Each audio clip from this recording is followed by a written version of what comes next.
Welcome to my channel guys. Selamat berjumpa kembali. Setelah sepasang bulan kita tidak berjumpa, kami harap kalian dalam kondisi yang baik-baik saja guys. Sehat jasmani dan rohani tanpa kekurangan sesuatu yang sangat berarti. Oke guys, langsung saja kita terbang ke Papua Barat guys. Tanah kelahiran bagi para lobster untuk genus Serax. Apakah itu? Nanti kita bahas ya guys. Mimpi apa nih? Seperti mimpi nih. Baik teman-teman, perjalanan kita persingkat dan kembalilah kita ke kandang bocil-bocil nih guys. Terlihat penampakan dari kandang lobster kami yang berada di dalam kamar berukuran kurang lebih 3 kali diameter ini. Berupa 4 lantai dengan 3 lantai yang aktif. Lalu kumpulan galon-galon yang berpasangan dan saling rapat terhubung, serta sebuah akuarium warisan dari teman yang kami manfaatkan sebagai habitat para buraya atau baby lobster. Teruntuk para buraya sekarang dalam usia sekitar 2 bulan dan mereka memiliki panjang sekitar 1,5 hingga 2 inci. Populasi buraya tidak terlalu banyak nih guys. Sekitar 1 bulan yang lalu ada bencana kecil yang menyebabkan hampir kurang lebih 30 ekor buraya itu tidak dapat melanjutkan hidup karena mereka terlalu banyak diberi pakan pelet. Jadi kadar amonia yang tinggi itu menyebabkan para buraya mati keracunan amonia guys, yang merupakan senyawa kimia. Jadi guys, apabila terdapat 100 buraya, cukup beri saja 1 atau setengah sendok teh pakan pelet yang kecil-kecil sekali guys. Dalam sehari cukup 2 kali saja guys. Dan yang paling penting harus tetap dipantau apakah 1 sendok terlalu banyak atau setengah sendok terlalu kurang. Nah, di awal ini kami akan tunjukkan indukan-indukan yang telah selesai menetaskan telur-telur yang mereka gendong guys. Jadi setelah proses penetasan, mereka kami karantina dahulu karena mereka biasanya akan menjalani proses molting atau pengelupasan kulit. Molting ini memiliki tujuan untuk mempercepat pertumbuhan dan juga memperbaiki bagian-bagian tubuh yang rusak atau cacat. Di samping itu, molting juga berguna untuk mematangkan sel-sel telur bagi betina dan sel-sel sperma bagi pejantan. Jadi di kolam kami ini pada lantai 3 merupakan lokasi berkumpulnya para remaja dan para lobster dewasa. Tidak lain tidak bukan, tujuannya agar mereka dapat bereproduksi ya guys. Jadi apabila terdapat betina yang sudah menggendong telur, maka akan kami pindahkan ke lantai 2 dan kami karantina dalam galon-galon agar mereka dapat menetas dengan tenang dan damai. Benur-benur yang telah menetas akan kita pindahkan ke lantai 1 dan benur-benur yang telah menjadi buraya dalam kisaran umur 2 bulan akan kita pindahkan ke akuarium. Nantinya setelah besar, buraya itu akan kami gabungkan ke lantai 3 dan tanpa HTM. Oke guys, sebelum lanjut ada baiknya kita ketahui sedikit lebih banyak terkait latar belakang lobster air tawar ini guys.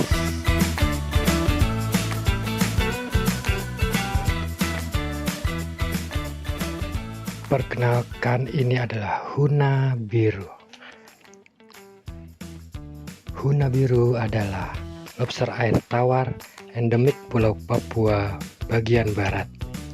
Ia memiliki nama latin Serax albertii.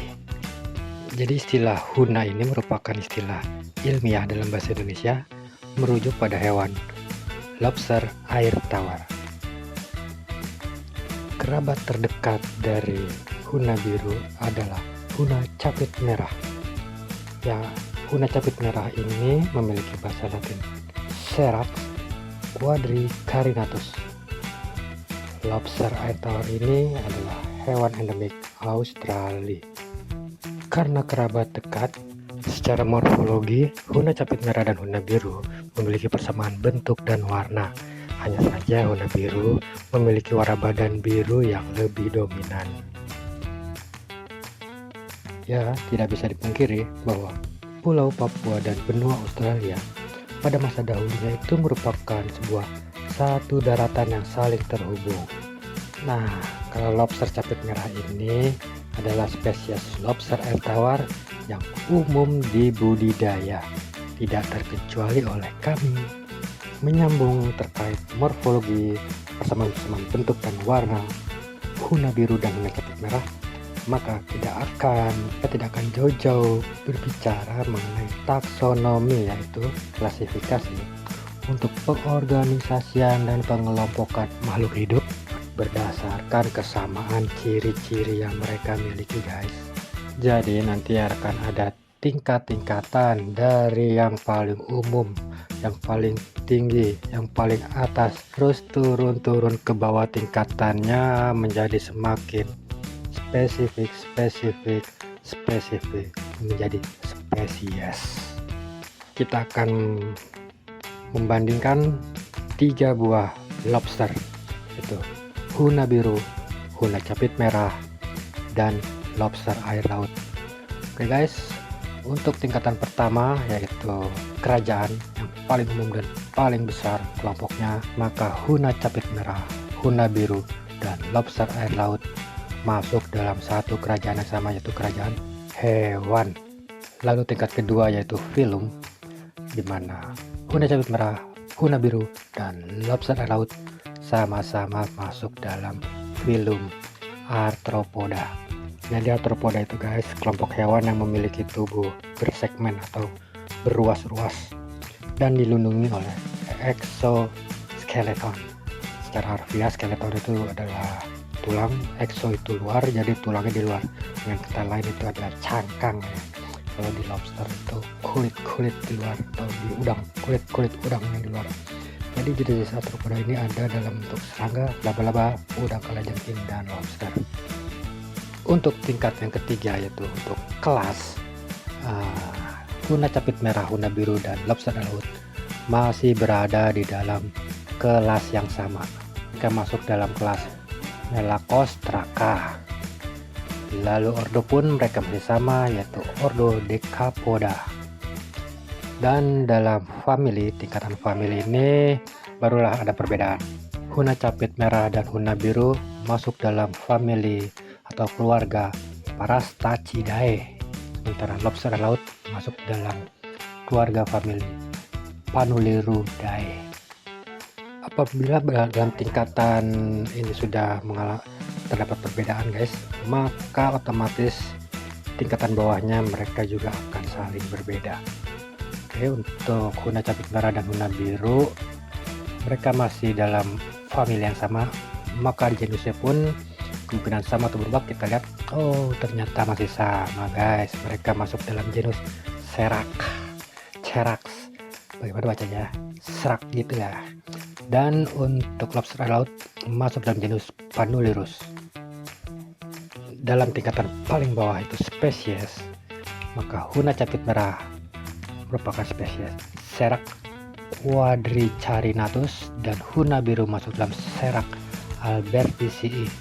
Sementara lobster laut merupakan spesies Panulirus versicolor. Mungkin versicolor ini ada hubungannya dengan warna-warna kali guys, mungkin.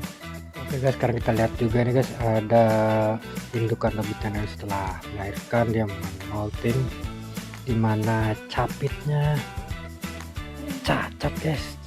Nah tapi ini sedang tumbuh capitnya guys.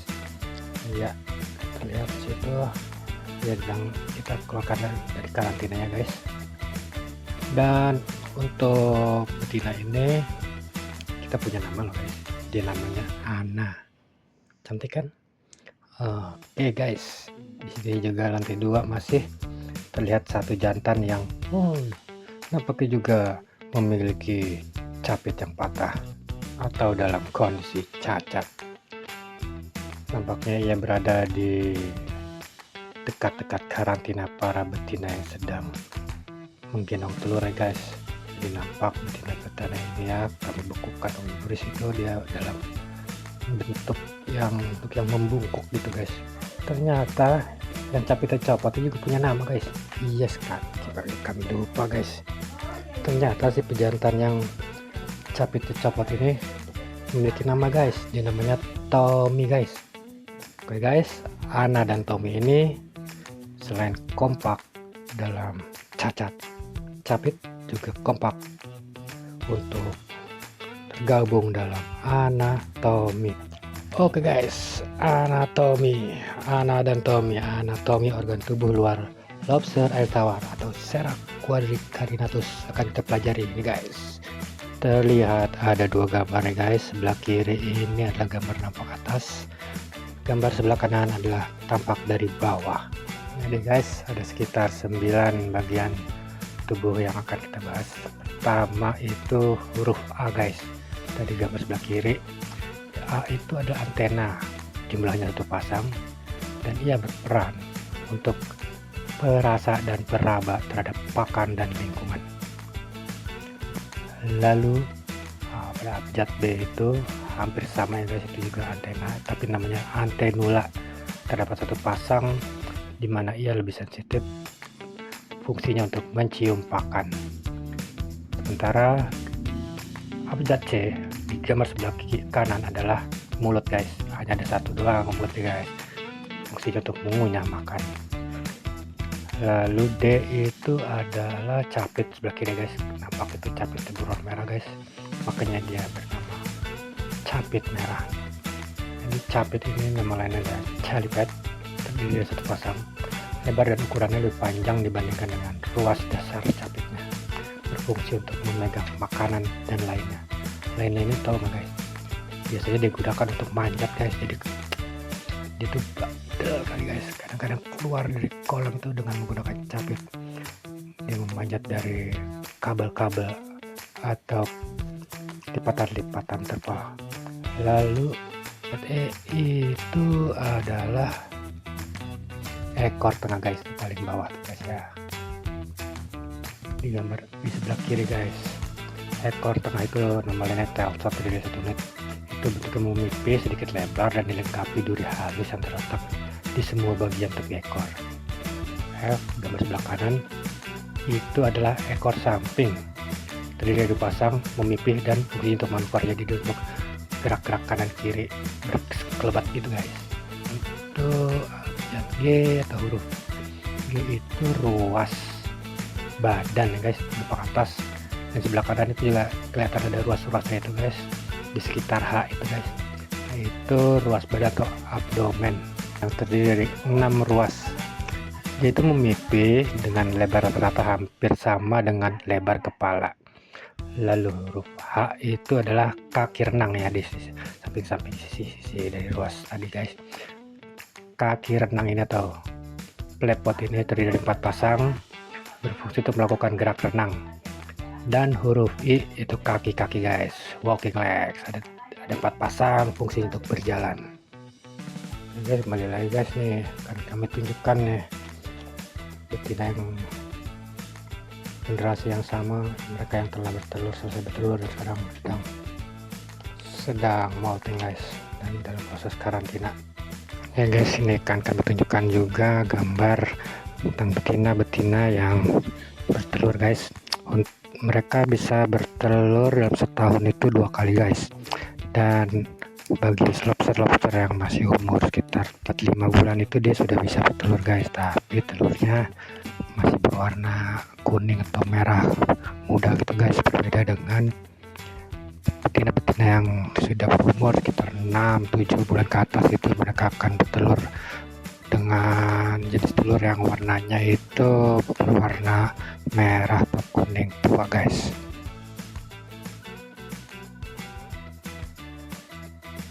Kami juga akan menunjukkan ini pejantan kami guys, ini pejantan dengan capit merah guys, dan lengkap dia.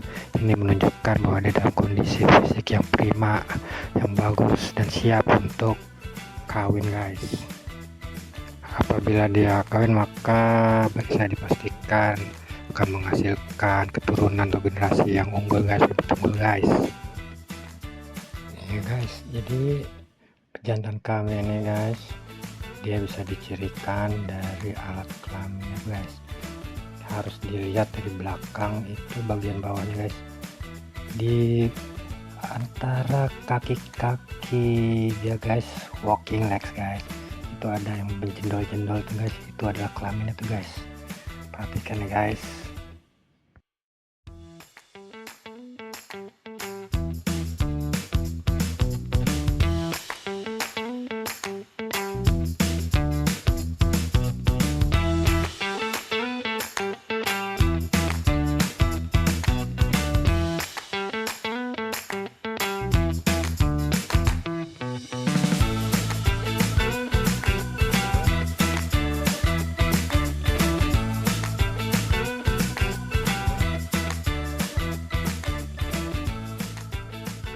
Oke guys, itu kira-kira guys sedikit lebih mengenal Huna ini guys, lobster guys.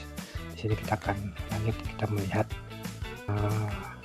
filter guys. Ini adalah filter talang guys. Kita buat sendiri ya guys dari talang, lalu kita bagi menjadi 4 bagian. Di situ ada beberapa filter, dimana yang kita kenal atau pertama filter mekanik, filter biologi, dan filter kimia. Filter mekanik ini dari material-material yang sifatnya untuk menyaring kotoran-kotoran ya guys, debu gitu guys. Lalu ada filter biologi. Nah, di sini fungsi filter biologi adalah untuk menyaring bakteri-bakteri guys. Jadi bentuk dari filter biologi ini bisa berupa bola-bola biobol itu guys, yang biasa disebut dengan biobol. Dan biobol juga namanya bioring, biokristal, saltness, rumah bakteri atau marine pure. Lalu yang ketiga adalah filter kimia nih guys. Dan untuk mengikat zat kimia yang berbahaya, itu tadi guys namanya amonia. Bentuk-bentuk filter kimia ini ada dalam bentuk batu-batu zeolit guys, atau karbon aktif, dan juga bisa dalam bentuk karang jahe guys. Karang-karang kayak terumbu karang juga guys, karang jahe. Jadi karang jahe ini dengan menjadikan air dan juga menurunkan kadar amonia. Lalu sifat yang berongga atau porous, berfungsi sebagai media atau substrat bagi koloni bakteri-bakteri pengurai, dan itu dia memiliki fungsi meningkatkan pH air. Oke guys, itu guys. Nah, untuk posisi pertama dari air yang datang itu harus kita pasang filter mekanik ya guys. Filter mekanik ini dapat berupa kapas tubusa, serabut atau japmat. Japmat ini singkatan Japanese matting guys. Ada pasir silika atau filter brush. Setelah filter mekanik, posisi kedua setelah air datang itu adalah filter kimia. Lalu bagian yang berikutnya adalah filter biologis guys. Nah, selain sekarang di luar juga terdapat filter juga nih guys. Di situ ada dalam bentuk galon yang tadi saya bilang guys, galon 2 pasang, itu 1 pasang tuh guys kita gabungkan satu, kita lubangin, lalu pakai pipa kita tempel. Di situ terdapat ada busa, lalu kita gabungkan aja dalam situ semuanya, filter kimia, filter biologi, filter mekanik.